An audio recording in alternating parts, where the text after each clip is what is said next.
sind zwei Freunde in einem Sportflugzeug einen Alpenflug machen. Fliegen rauf zu den Gipfeln und durch ab den Gletscher nachher. Hinten sitzt der Passagier, der steuert, der sitzt vor. Und es rattert und brummt um sie herum der Motor. Da ruft der hinten sitzt, laut Benzin geht aus, du Schlange. Wie, was sagst du auf den Pilot? Los, ich hab dich nicht verstanden. Wie, was hast du gesagt, ruft der hinten? Warum landest du nicht sofort? Red doch Leute, ruft der vorne, mit dem Krach höre ich kein Wort. Ich versteh's nicht, ruft der hinten, warum machst du nicht, bist du dagegen? Ich versteh's nicht, ruft der vorne, musst mir's wirklich ein sagen. Wie, was sagst du auf diese Uhr? Der Tank ist leer, du fliegst nicht weit. Was bei dem Mords donners leer, wer ruft der vorne, höre ich nichts.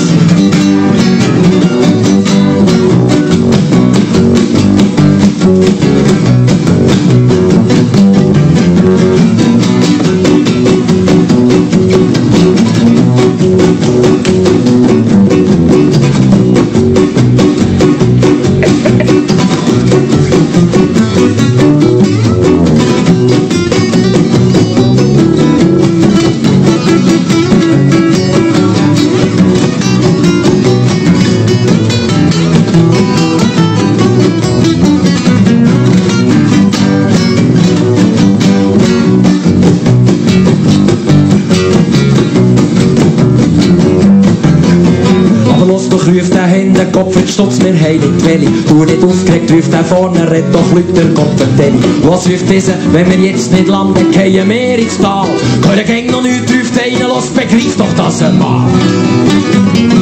So hat im Motor Lärm, der Pilot hat nicht verstanden, dass ihm jetzt Benzin ausgeht, dass er sofort landen sollte. Aufs Mal wird's plötzlich still, nämlich weil das Benzin ausgeht. Und jetzt, wo man's hat verstanden, haben sie beide nichts mehr gesagt.